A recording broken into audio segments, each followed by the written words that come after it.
Baik, Assalamualaikum warahmatullahi wabarakatuh.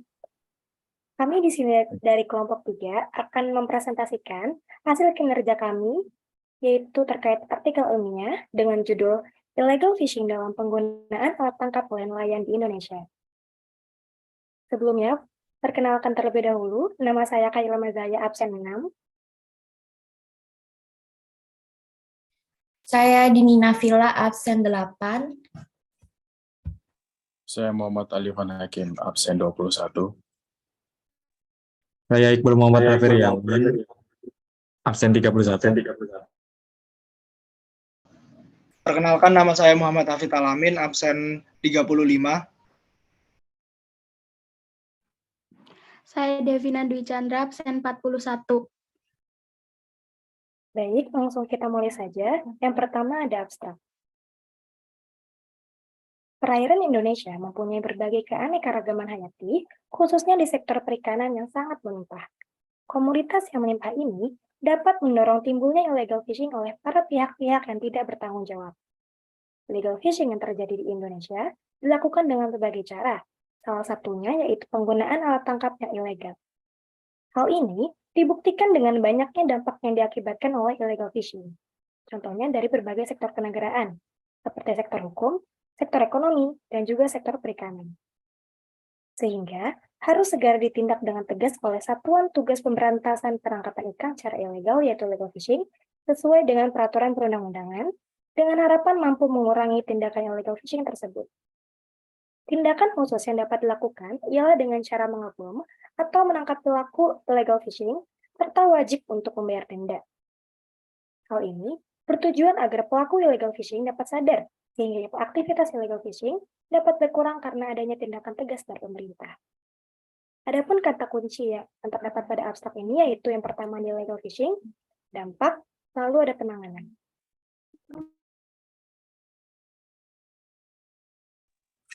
Memasuki tinjauan pustaka. Illegal fishing menurut UU Perikanan adalah pencurian yang dilakukan dengan tidak memperhatikan SIUP dan SIP, menggunakan bahan peledak, bahan beracun, dan bahan berbahaya yang mengakibatkan kerusakan ekosistem perikanan. Tindakan illegal fishing terjadi hampir di seluruh belahan dunia. Illegal fishing merupakan kejahatan perikanan yang sudah terorganisasi secara matang, mulai di tingkat nasional sampai internasional.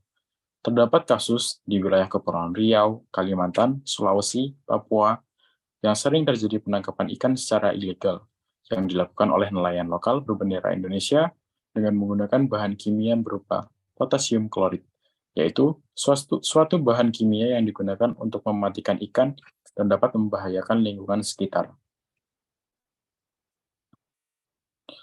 Jenis alat illegal fishing di Indonesia memiliki banyak sekali modusnya atau jenisnya. Salah satunya ialah penggunaan alat tangkap yang ilegal. Penggunaan alat tangkap yang ilegal dapat merusak ekosistem laut dan juga merusak populasi ikan. Berikut adalah jenis-jenis alat tangkap yang digunakan pada illegal fishing. Yang pertama adalah alat tangkap jaring troll. Troll merupakan alat tangkap yang produktif untuk berbagai jenis ikan dasar, terutama udang. Jaring troll memberikan keuntungan dalam menangkap ikan dalam jumlah besar, tetapi memiliki dampak negatif, yaitu ikan yang bukan target dalam penangkapan dapat terbawa dan terikat pada jaring troll, sehingga nelayan tidak mendapatkan ikan dengan hasil yang banyak. Yang kedua adalah alat tangkap menggunakan bahan peledak. Penggunaan bahan peledak dalam menangkap ikan adalah tindakan yang sangat merusak lingkungan, karena penggunaan bahan peledak dalam melakukan penangkapan ikan dapat menyebabkan rusaknya koloni karang yang ada di sekitar lokasi ledakan, dan dapat menyebabkan kematian organisme lain yang bukan menjadi target penangkapan. Lalu yang ketiga, alat tangkap jaring insang hanyut.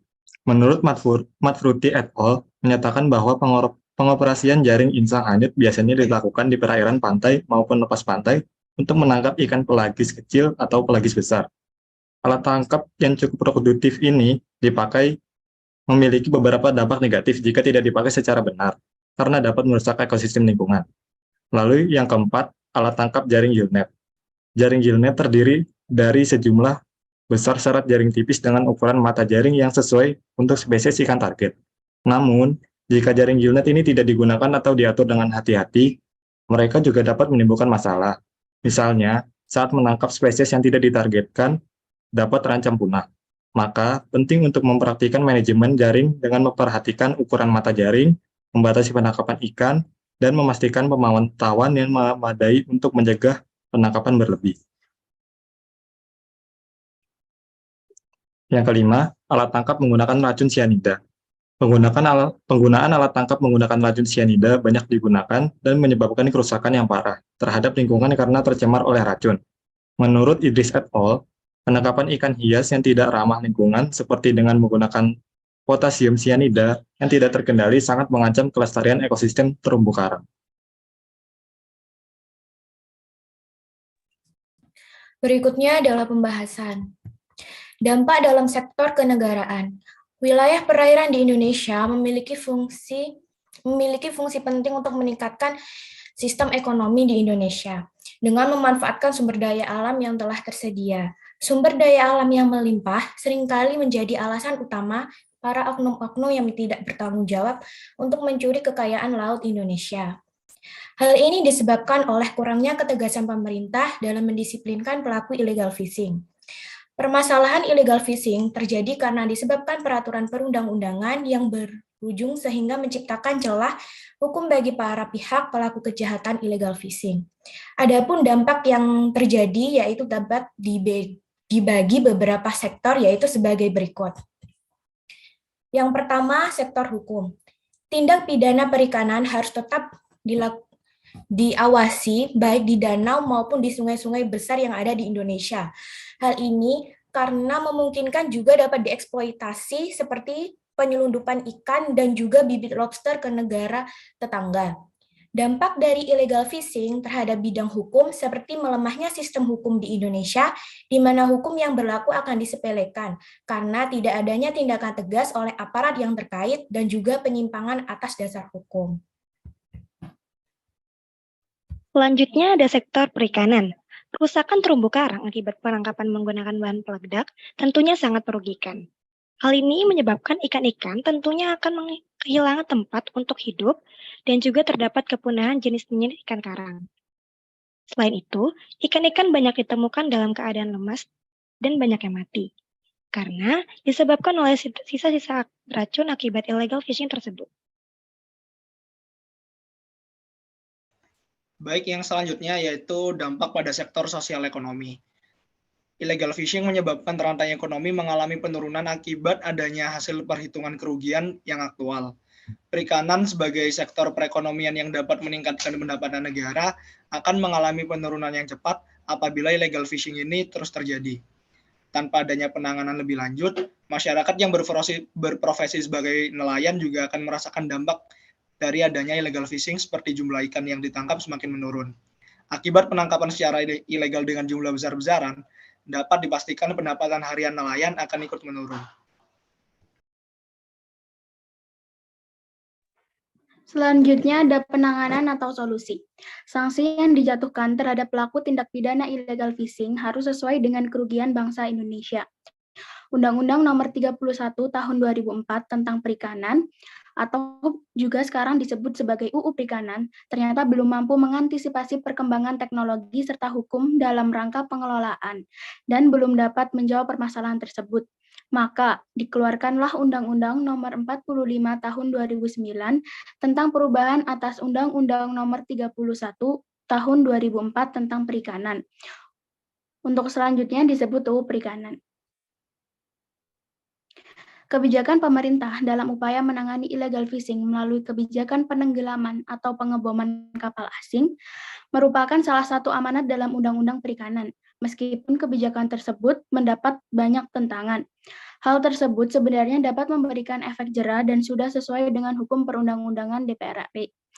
Menurut Yunita Sari, mengemukakan bahwa tindakan tegas penenggelaman kapal dengan cara pengeboman tidak bertentangan dengan UNCLOS 1982, karena subjek yang dilindungi tersebut adalah manusianya atau ABK, biasa disebut dengan anak buah kapal, bukan kapalnya atau alat angkut dan sarana prasarana, di mana manusianya dapat diberi denda atau deportasi tanpa diberikan pidana kurungan.